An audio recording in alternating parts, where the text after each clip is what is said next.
Il est 19 h. Bonsoir à toutes et à tous. C'est un plaisir de vous retrouver pour votre journal de ce mercredi 24 avril.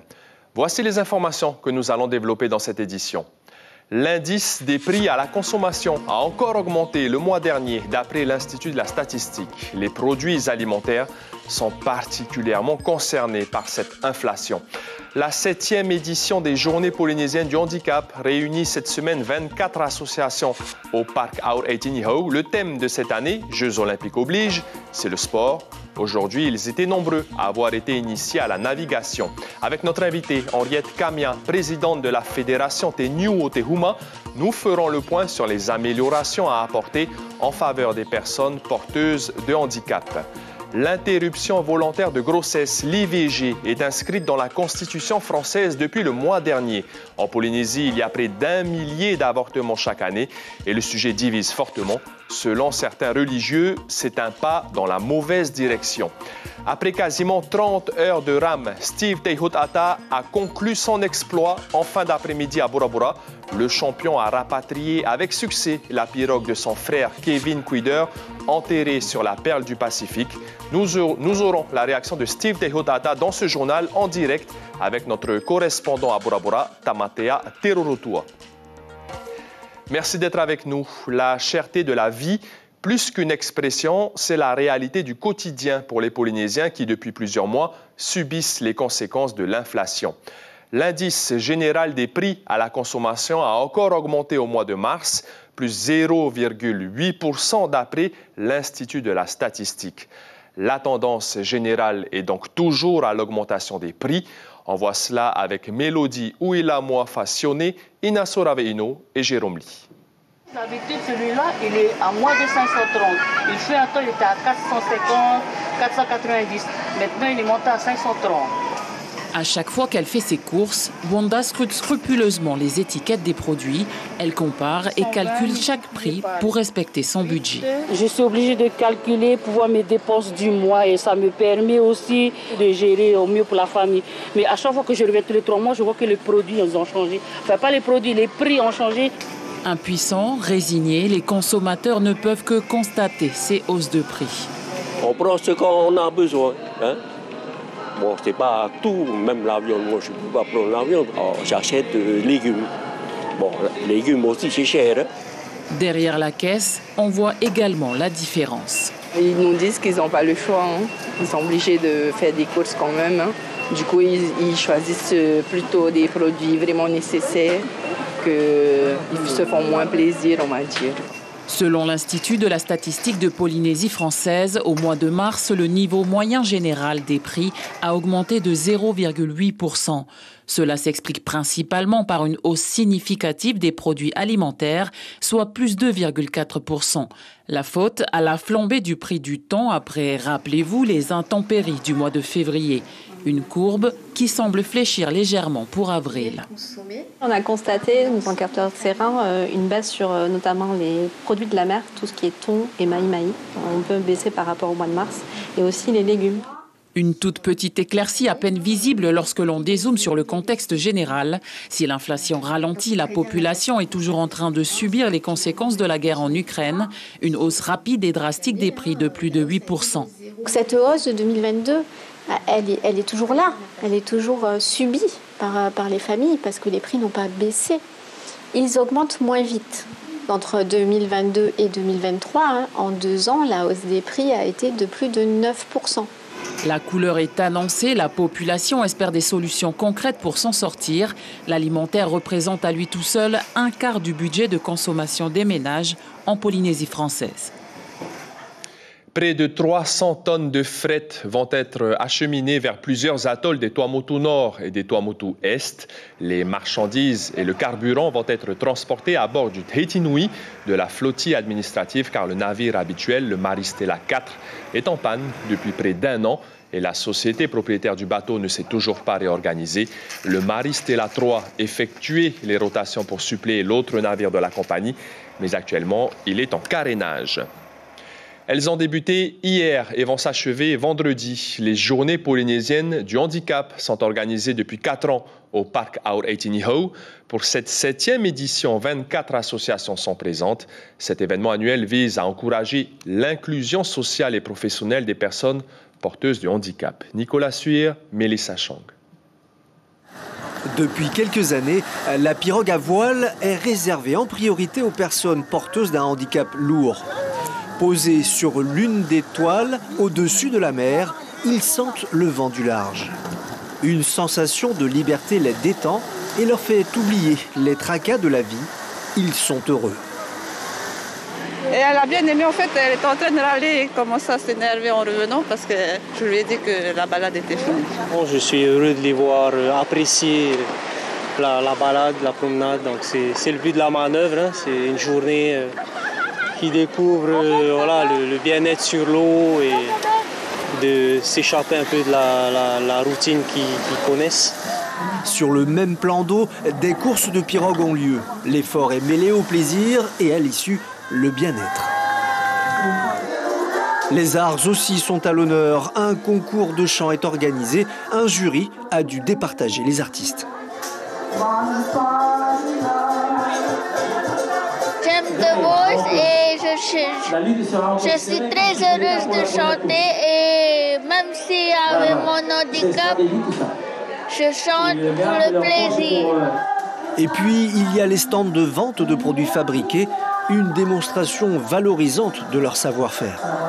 Il est difficile pour certaines d'accéder à un emploi, d'où l'établissement justement permet en quelque sorte qu'ils puissent évoluer et apprendre des choses acquises ou pas, mais pour pouvoir ensuite continuer dans la vie de tous les jours. Grâce à l'association Humamero, Yohanné vend les sculptures qu'il prépare. Toutes les choses que nous avons fait à la salle de sculpture, tout est parti. Hein.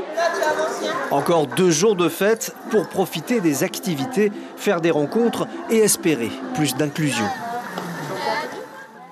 L'inclusion des personnes handicapées. On en parle justement avec Henriette Kamia, présidente de la Fédération Teñu Tehuma. Bonsoir Henriette. Bonsoir Marouki et bonsoir toutes les personnes handicapées qui nous écoutent ce soir. Merci d'être avec nous. Est-ce que les sujets tels que l'accessibilité, les transports ou encore l'insertion professionnelle des personnes porteuses de handicap ont avancé ces derniers mois, en tout cas depuis la prise de fonction du nouveau gouvernement il y a bientôt 1 an? Bon, en résumant rapidement, je pense qu'ils sont aussi en train de prendre leur marque, mais ce n'est pas pour autant que les choses n'évoluent pas. On travaille quand même avec ce nouveau gouvernement, comme on l'a fait avec tous les autres. Hein. Ce n'est pas la première fois que le Taveni est en place. Ils ont déjà aussi été avant cela. Ça s'est bien passé aussi avec.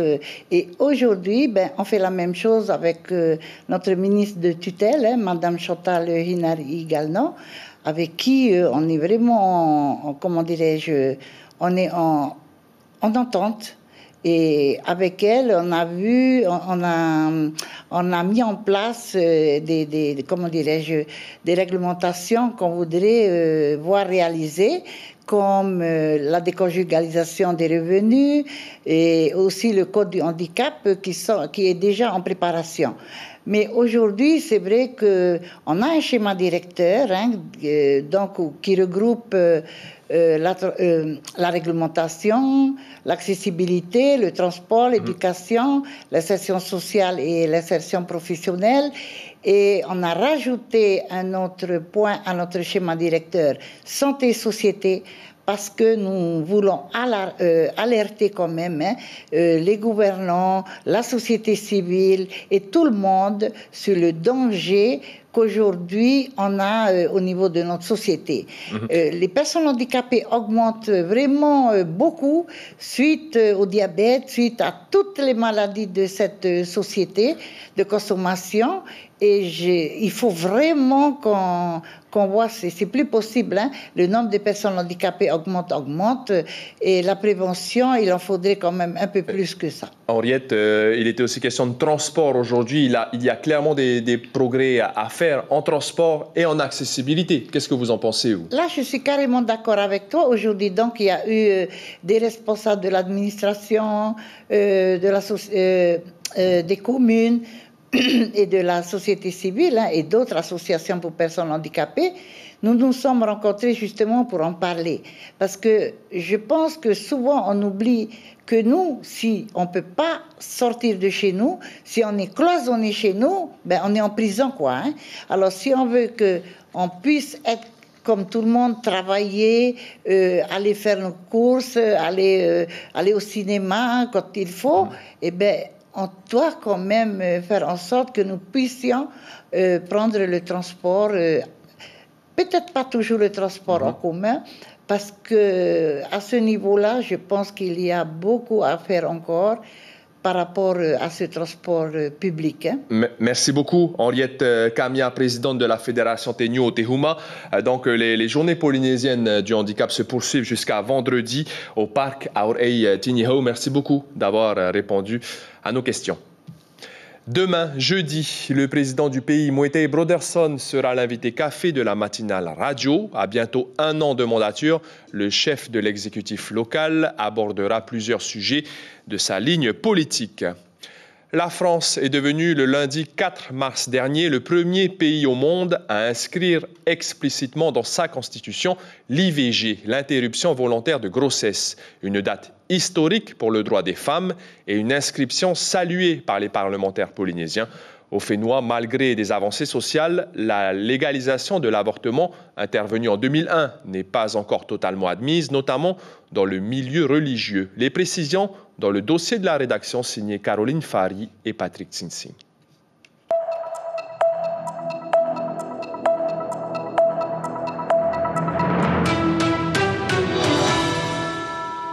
Je pense que l'IVG n'est pas une solution pour nous en tant que femmes, même si on est passé par des épreuves lourdes et difficiles à accepter. Pas facile de changer les convictions les plus intimes, même chez les femmes. Pourtant, au cours des 25 dernières années, plus de 50 pays ont modifié leurs lois pour faciliter l'avortement. La Polynésie en fait partie, mais les Polynésiennes auront attendu 2002, soit près de 26 ans après la loi Veil, pour se voir accorder un droit déjà en vigueur dans l'Hexagone. Une chance pour les plus progressistes, mais les avis divergent selon les générations et les croyances. Je suis pour en fait l'avortement, même si j'ai un bébé et tout aujourd'hui. Mais c'est vrai qu'à une époque, quand j'étais jeune, ça m'a beaucoup servi. Et si je ne l'avais pas fait, je ne pense pas que j'aurais eu peut-être le futur que j'ai aujourd'hui. L'avortement devant le Seigneur, et c'est un grand péché ça pour nous. C'est un don ça que lui nous a donné. Parce qu'il y a des parents qui ne peuvent pas avoir des enfants et qui en souffrent. J'ai de nombreuses copines qui ont mon âge, je suis très jeune, j'ai 19 ans, et qui ont dû subir un avortement parce qu'elles n'étaient pas prêtes à assumer les conséquences d'avoir un enfant. Et moi, je trouve ça complètement légitime. Face à un droit à l'avortement en recul dans certains pays comme les États-Unis, la France est aujourd'hui la seule à l'avoir inscrit dans sa constitution, un gage de stabilité. Aucune femme ne recourt de gaieté de cœur à l'avortement. Les parlementaires polynésiens ont voté pour, à l'exception d'une femme, la sénatrice Lana Tetuanui. Aujourd'hui, c'est un droit fondamental qui existe, mais l'objectif, c'est le sécuriser par rapport à ce que l'on voit, par exemple, aux États-Unis, par rapport à ce que l'on voit en Europe. Je pense qu'on a bien fait de le constitutionnaliser parce que je me suis rendu compte qu'il y a encore des personnes qui sont contre l'IVG.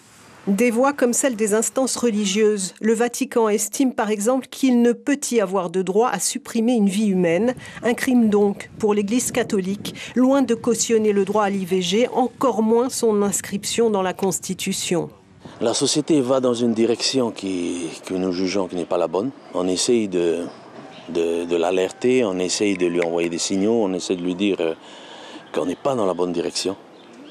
Et maintenant, la constitutionnalisation, c'est encore un pas vers la mauvaise direction.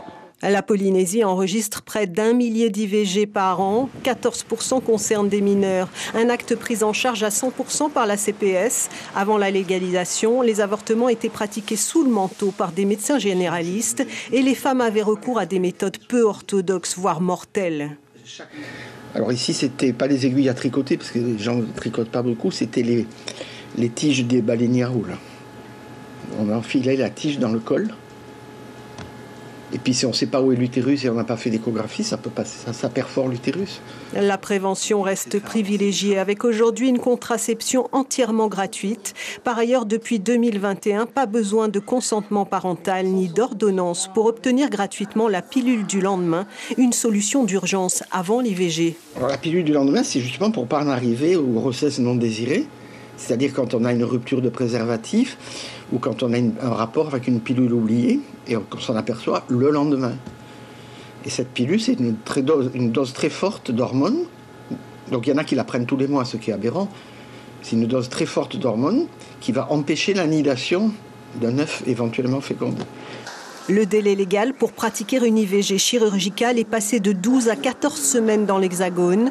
Depuis le 8 avril dernier, l'Assemblée nationale a adopté cette extension à la Polynésie, la Calédonie et Wallis et Futuna.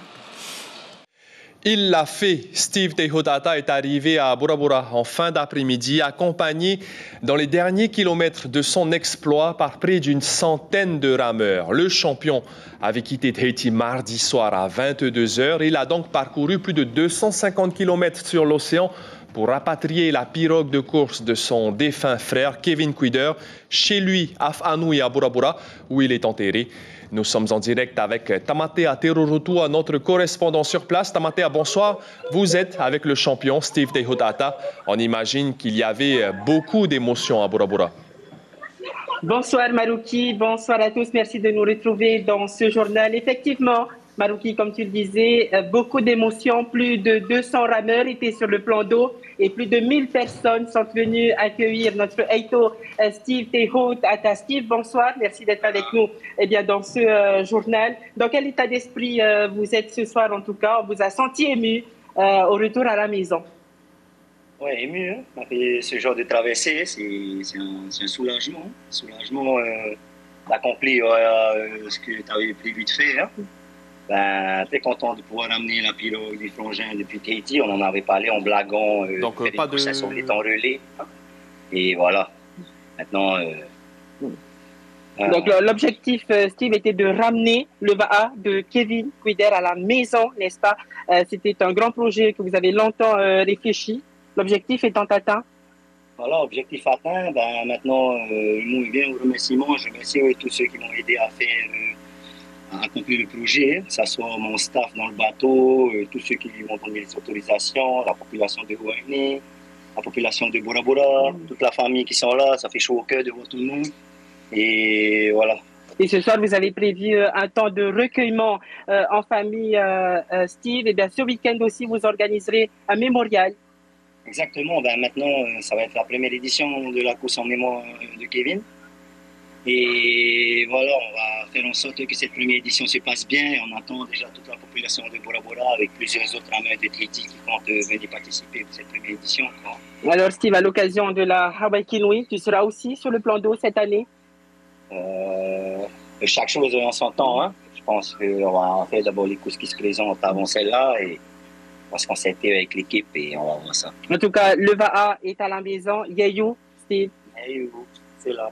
Merci en tout cas Steve d'avoir accepté notre invitation ce soir. Voilà Marouki, l'émotion que vous pouvez sentir aussi et des images qui ont été diffusées sur les plateformes internet. C'est ce qu'on peut dire ici du côté de Whanui, Bora Bora. Steve, notre Eito, est revenu à la maison avec la pirogue de Kevin Kuider. Une grosse pensée, bien sûr, pour la famille de Steve Te Hotata et de Kevin Kuider. L'information principale de ce mercredi 24 avril, c'est l'inflation galopante qui poursuit sa route en Polynésie. L'indice général des prix à la consommation a encore augmenté au mois de mars, plus 0,8% d'après l'Institut de la statistique. Les produits alimentaires sont particulièrement concernés par cette inflation. Dans votre petit écran à venir, Polynésie la Première vous propose une soirée documentaire avec d'abord Planète Terre, le triomphe de la vie, puis Planète Terre, l'aventure, Après cela, ce n'est pas noté, mais vous pourrez visionner 2 autres documentaires sur 2 peuples africains.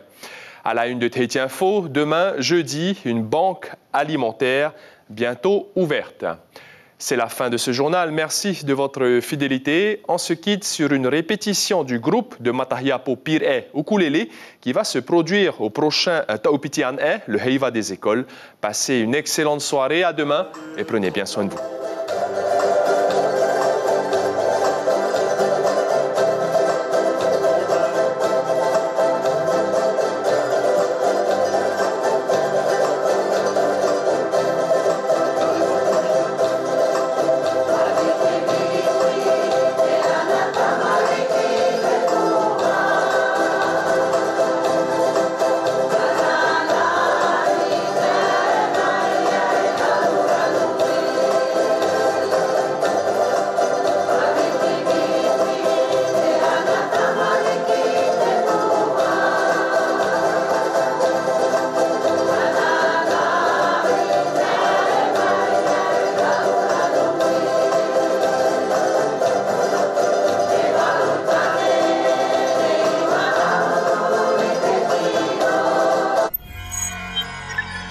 Retrouvez ce programme en replay sur notre site internet.